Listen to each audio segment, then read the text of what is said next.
हाँ भाई प्यारे बच्चों, ये 12वीं आर्ट्स का है हिस्ट्री का। जहाँ कल किया था उससे आगे है पेज नंबर 319 पेज पे 319। यह था अवध में विद्रोह इतना व्यापक क्यों था, कितना ताल्लुकदार और ज़मींदार उसमें क्या शामिल थे। ठीक है भाई।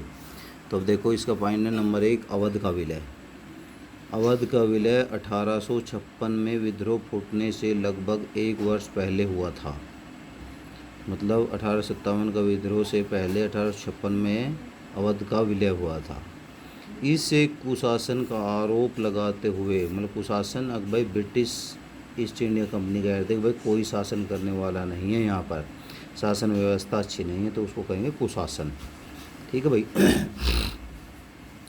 का आरोप लगाते हुए ब्रिटिश शासन जो मिलाया गया, लेकिन अवधवासियों ने इसे न्याय संगत नहीं माना। मतलब ये न्याय संगत नहीं है, न्याय नहीं है, ये अन्याय है, बल्कि वे इसे डलहौजी का विश्वासघात मान रहे थे। 1851 में लॉर्ड डलहौजी ने अवध के बारे में कहा था कि यह गिलास फल एक दिन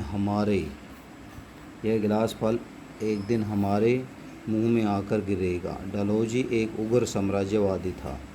वस्तु उसकी दिलचस्पी अवध की उपजाऊ जमीन को हड़पने की थी में थी। अंध कुशासन तो एक बहाना था। अवधवासी यह जानते थे कि अपदस्थ नवाब वाजिद अली शाह बहुत लोकप्रिय था। लोगों की नवाब में उसके परिवार से गहरी सहानुभूति थी। जब उसे कलकत्ता से निष्कासित किया गया तो बहुत से लोग उनके पीछे विलाप करते हुए गए। तालुकदारों का अपमान। तालुकदारों ने विद्रोह में बढ़ चढ़कर भाग लिया। उनकी सत्ता व सम्मान को अंग्रेजी राज में ज़बरदस्त स्थिति पहुंचाई। तालुकदार अवध क्षेत्र में वैसे ही छोटे राजा थे जैसे बंगाल में जमींदार। वे छोटे महलनुमा घरों में रहते थे। अपनी अपनी जागीर व सत्ता व जमीन पर उनका नियंत्रण था। 1856 में अवध का अधिग्रहण करते हुए इन तालुकदारों की सेनाएं भंग कर दी गई और दुर्ग भी ध्वस्त कर दिए गए। तीसरा, भूमि छीनने की नीति। आर्थिक दृष्टि से अवध के तालुकदारों की हैसियत व सत्ता को भूमि छीनने की नीति से पहुंची। 1856 ईस्वी में अधिग्रहण के तुरंत बाद एक मुफ्त बंदोबस्त नाम से भू राजस्व व्यवस्था लागू की गई, जो इसे मान्यता पर आधारित थी कि तालुकदार ज़मीन के वास्तविक मालिक नहीं हैं। उन्होंने ज़मीन पर कब्जा और धोखाधड़ी व शक्ति के बल पर किया हुआ है। इस मान्यता के आधार पर ज़मीनों की जांच की गई। तालुकदारों की ज़मीनें उनसे लेकर किसानों को दी जाने लगी। पहले अवध के 67% गांव तालुकदार के पास थे और इसे ब्रिटिश नीति से यह संख्या घटाकर मात्र 38% हो गई है। किसानों में संतोष। भाई विद्रोह में बहुत बड़ी संख्या में किसानों ने भाग लिया। इसे अंग्रेजी अधिकारी काफ़ी परेशान हुए क्योंकि किसानों ने अंग्रेज़ों का साथ देने की बजाय अपने पूर्व मालिक तालुकदारों को साथ दिया, जबकि अंग्रेज़ों ने उन्हें ज़मीनें भी दी। इसके कई कारण थे, जैसे कि अंग्रेजी राज से एक संपूर्ण ग्रामीण समाज व्यवस्था भंग हो गई थी। यदि कभी जमींदार किसानों से बेगार या धन वसूलता था तो बुरे वक्त में वह उनकी सहायता भी करता। तालुकदारों की छवि दयालु अभिभावक की थी। तीज त्यौहार पर भी उन्हें कर्जा अथवा मदद मिल जाती थी। फसल खराब होने पर भी उनकी दया दृष्टि किसानों पर रहते थे। लेकिन अंग्रेजी राज की नई भू राजस्व व्यवस्था में कोई लचीलापन नहीं था, न ही उनके निर्धारण में कोई और न ही वसूली थी। मुसीबत के समय यह नई सरकार कृषकों से कई सहानुभूति की भावना नहीं रखती थी। विद्रोही क्या चाहते थे, क्वेश्चन आ जाएगा भाई। विभिन्न सामाजिक दृष्टि से क्या है, तो विद्रोही नेताओं की घोषणा, सिपाहियों की कुछ अर्जियाँ मतलब कुछ एप्लीकेशन तथा नेताओं ने कुछ पत्रों से हमें विद्रोहियों की सोच के बारे में जानकारी मिलती है, जो इस प्रकार है।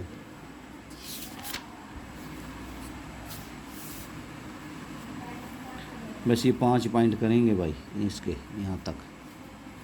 वे अंग्रेजी सत्ता को उत्पन्न निरंकुश और षड्यंत्रकारी मान रहे थे, इसलिए उन्होंने ब्रिटिश राज्य के विरुद्ध सभी भारतीय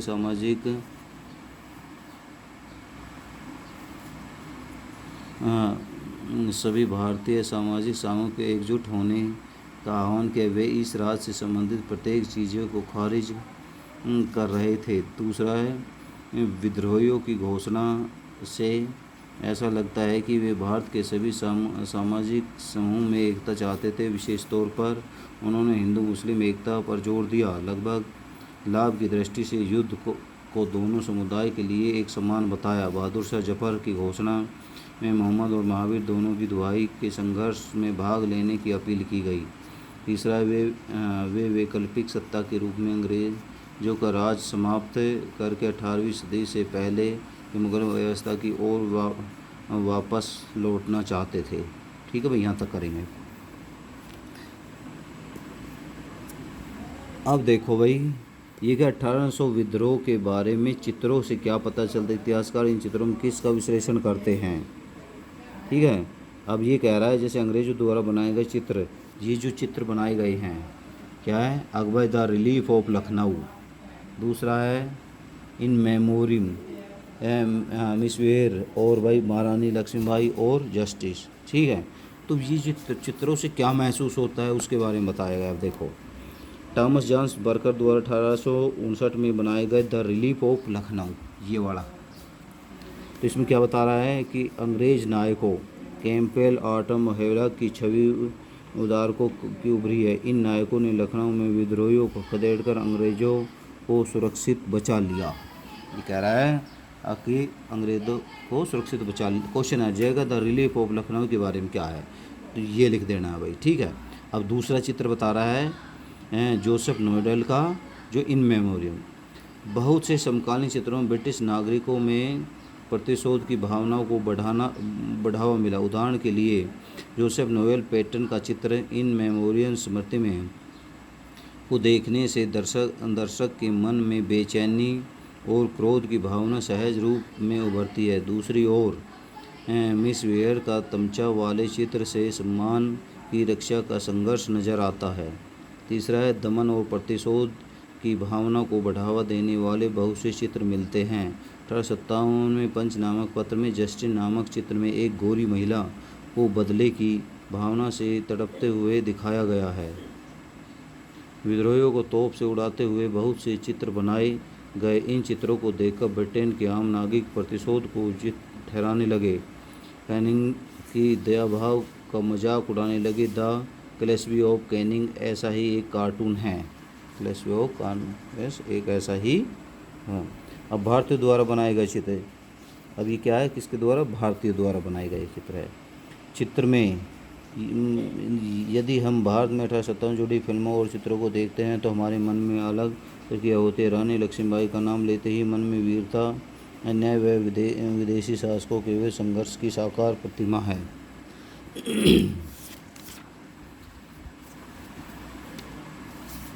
की छवि बनाते हैं। ऐसी छवि बनाने में गीतों, कविता और फिल्मों एवं चित्रों की महत्वपूर्ण भूमिका होती है। लक्ष्मीबाई के चित्र प्राय घोड़े पर सवार, हाथ में तलवार के लिए वीरांगना के लिए बनाए गए हैं।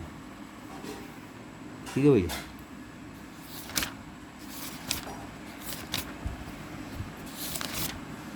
हाँ भाई, अब देखो क्वेश्चन है तिलक उत्तरात्म में मेरठ छावनी में विद्रोह कब शुरू हुआ? 10 मई 1857 को मेरठ छावनी में विद्रोह शुरू हुआ। भारतीय पैदल सेना के सिपाहियों ने चर्बी वाले कारतूसों का प्रयोग करने से इनकार, मतलब भारतीयों ने क्या कहा, इसमें गाय और सूअर की चर्बी मिली हुई है, इसलिए हम इनका प्रयोग नहीं करें। कोर्ट मार्शल हुआ और 85 भारतीय सिपाहियों को 8 से लेकर 10 वर्ष तक की कठोर सज़ा दी गई। कोर्ट मार्शल मतलब एक फ़ौज का कानून है, तो उसको क्या कहेंगे? कोर्ट मार्शल हो गया भाई। उसको उस सैनिकों को कुछ सज़ा दी जाती है। ठीक है भाई, तो ये सब क्या है? Court martial. तो क्या है? मेरठ छावनी में विद्रोह हुआ। अब देशी नरेशों नाम मात्र बहादुर शाह जफर की इच्छा क्या प्रकट है? देशी नरेशों के नाम पत्र लिखते हुए बहादुर शाह जफर ने कहा कि मेरी हार्दिक इच्छा है कि जिस तरीके से भी हो और जिस कीमत हो फिरंगियों को हिंदुस्तान से बाहर निकाल दिया जाए। बस।